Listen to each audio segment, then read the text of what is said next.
sir saqlanishi kerak bo'lgan ma'lumotini ertaga Telegramdan chiqarib yuboradi. Talabini bajarish uchun borib turib pulni berib kelishga tayyor bo'lishadi. Dalillarsiz qaysi huquqni muhofaza qiluvchi organ yoki advokat himoyachi ishlashi mumkin? Shantajlarga aldanib qolmang, shantajistlarga chuv tushib qolmang. Assalomu alaykum, hurmatli kuzatuvchilar. Bugungi sizlar bilan gaplashadigan mavzuyimiz bu Jinoyat kodeksining 165-moddasi tovlamachilik yoki xalq tilida aytganda shantaj. Demak, tovlamachilik yoki shantaj bu o'zi nima ekan? Tovlamachilik bu jabrlanuvchi yoki uning yaqin qarindoshlariga nisbatan birinchisi sog'lig'iga tahdid qilib unga zo'rlik ishlatish, uning mulkiga shikast yetkazish orqali qo'rqitish yoki uni nobud qilish orqali qo'rqitish yoki jabrlanuvchi uchun sir saqlanishi kerak bo'lgan ma'lumotlarni tarqatib yuborish orqali qo'rqitib, undagi mol-mulkni berishga majbur qilib qo'yish tushuniladi. Endi buni ham ko'proq ichiga kiradigan bo'lsak, jabrlanuvchi yoki uning yaqin qarindoshlariga sog'lig'iga nisbatan qarshi zo'rlik ishlatishni nimani tushunamiz?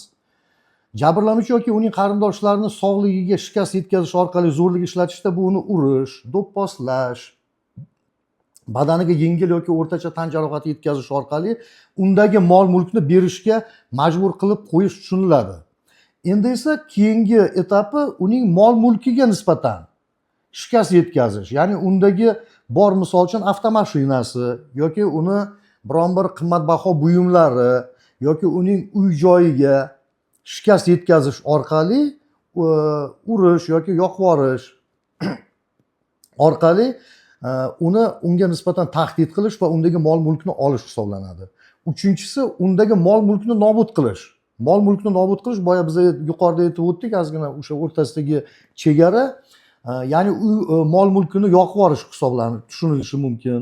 Uni qimmatbaho buyumlarni nobud qilinishi tushunilishi mumkin. Va eng oxirgisi jabrlanuvchi uchun sir saqlanishi lozim bo'lgan ma'lumotlarni qo'ni-qo'shnilarga tarqatish bilan qo'rqitish yokida ijtimoiy tarmoqlar orqali tarqatib yuborish bilan qo'rqitish tushuniladi. Endi aynan mana shu va shundan keyin jabrlanuvchi o'zidagi mol-mulklarni, undagi bor pul mablag'lari yoki boshqa mol-mulklarni berishga majbur bo'ladi va ushbu qo'ldagi barcha mol-mulklarni kimga beradi? Aybdor shaxsga olib borib beradi. Mana bu Jinoyat kodeksining 165-moddasi. Ya'ni tovlamachilik jinoyati deb kvalifikatsiya qilinadi. Endi shantajda, tovlamachilikda tahdid real bo'lishi kerak. Ya'ni unga jabrlanuvchiga nisbatan qo'llanilgan tahdid real bo'lishi kerak va bu faqatgina jabrlanuvchini o'zini gapirgan sudda yoki tergovda bergan ko'rsatmalari bilan emas, balki boshqa yana bir faktik dalillar bilan ham o'z tasdig'ini topgan bo'lishi kerak. Mana bizda tovlamachilik jinoyati nima ekan? Endi Jinoyat kodeksining 229-moddasi ham bor. U o'zboshimchalik degan jinoyat. O'zboshimchalik jinoyati nima? O'zboshimchalik jinoyati bu jabrlanuvchidagi mol-mulkni olishga qaratilgan holat, bu ham qilmish bu ham hisoblanadi, lekin unda jabrlanuvchidagi mol-mulk aslida o'sha aybdor shaxsga tegishli bo'ladi. Ya'niki aybdor shaxs jabrlanuvchiga ma'lum bir qiymatdagi mol-mulkni, pulni yoki pul mablag'larini yoki qimmatbaho buyumlarni yoki o'zining boshqaruvidagi avtomashinasini berib qo'ygan bo'lishi mumkin. Aybdor shaxs jabrlanuvchining uyiga uning ruxsatsiz kirib borib, undagi menga tegishli bo'lgan mol-mulkimni ber deb o'zboshimchalik bilan uning avtomashinasini, jabrlanuvchining nomida bo'lgan avtomashinasini haydab chiqib ketishi yoki boshqa bir tilla taqinchoqlarni, qimmatbaho buyumlarni olib chiqib ketishi bu o'zboshimchalik jinoyati deb kvalifikatsiya qilinadi. Bizda huquqni muhofaza qiluvchi organlarda ko'p holatlarda shunday tendensiya kuzatiladiki, jabrlanuvchining arizasiga ko'ra ayblanuvchiga, aybdor shaxsga, o'sha qilmishni sodir etgan shaxsga holatni har tomonlama atroflicha ko'rib chiqmasdan turib, boya biz yuqorida aytib o'tgan shantaj, ya'ni tovlamachilik jinoyatini sodir etganlikda aybdorni topishadi. Mana o'rtadagi kichkinagina bir chegara qanchalik o'zboshimchalik jinoyati nima ekan, tovlamachilik jinoyati nima ekan. tovlamachilik jinoyatida haqiqatdan ham jabrlanuvchiga tegishli mol mulkni uni qo'rqitish yoki zo'rlik ishlatish yo'li orqali olish tushunilsa, o'zboshimchalik jinoyatida aybdor shaxsning o'ziga tegishli mol mulkni u holatda ham qo'rqitish yo'li bilan uyiga yoki uning shaxsiy uyiga bostirib kirish yo'li bilan olib chiqib ketish holatlarida o'zboshimchalik jinoyati yuzaga kelar ekan. Mana shu o'rtadagi chegara chiziq bizda ko'pincha anglashilmovchiliklarga olib keladi. Bu holat hozirgi kunda tergov va sud organlarida ko'p uchramoqda, huquqni muhofaza qiluvchi organlarda juda ham ko'p uchramoqda. Endi Shohjahon qarang, shaxsga nisbatan nima deydi, jabrlanuvchiga nisbatan tovlamachilik yoki shantaj jinoyati sodir etildi, to'g'rimi?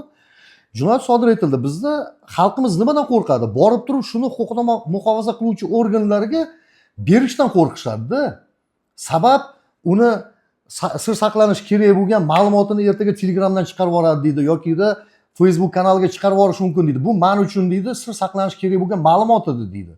Shuning uchun ham ular borib qo'rqib turib, bormasdan vымогательni, ya'ni tovlamachini, ya'ni shantajistni talabini bajarish uchun borib turib pulni berib kelishga tayyor bo'lishadi. Bunaqa paytda qo'rqish kerak emas. Bunaqa paytda o'sha sizga nisbatan Shohjahon, sizga nisbatan tan jarohati yetkazish sodir etildimi, o'shani fiksatsiya qilib qo'ying. Ya'ni rasmga tushirib, o'sha taningizdagi tan jarohatini rasmga tushirib olib qo'ying bu yoqqa. Yoki sizga nisbatan Telegramda yoki SMS yozishmalarida xuddi shunaqa tahdid bo'ldimi, uni ham skrinshot qilib olib qo'ying.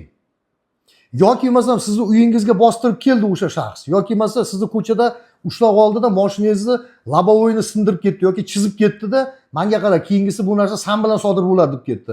Mana shularni hammasini fiksatsiya qiling-da, kerak bo'lsa advokat oling-da, borib turib huquqni muhofaza qiluvchi organlarga murojaat qiling. Mana shu paytda siz yutib chiqasiz. Boshqa paytda yutib chiqa olmaysiz. Mana sizga advokatni, mana sizga o'sha himoyachini beradigan maslahati. Boshqa hech narsa emas. Bizda teskarisi qo'rqadi. Shantajist kelib turib, o'sha tovlamachi kelib turib, tovlamachilik jinoyatini sodir etdi, borib turib o'sha pulni olib borib berishga rozi shu odam. Pulni olib borib beradi, ana undan keyin borib turib nima qiladi? Huquqni muhofaza qiluvchi organlarga, prokuraturaga, ichki ishlar organlariga ariza bilan murojaat qilishadi. U hech qayerda doказательство yo'q, dalil yo'q u pulni olib borib berganligini. Bundaqa dalillarsiz qaysi huquqni muhofaza qiluvchi organ yoki advokat himoyachi ishlashi mumkin? Dalilni yo'q qilmasdan oldin, ya'ni o'sha pulni yoki pul mablag'ini yoki qimmatbaho buyumni olib borib bermasdan oldin siz murojaat qiling advokatga yoki o'sha huquqni muhofaza qiluvchi organga. Shundagina siz huquqingiz ta'minlangan bo'ladi. E'tiboringiz uchun rahmat. Shantajlarga aldanib qolmang, shantajistlarga chuv tushib qolmang. Rahmat.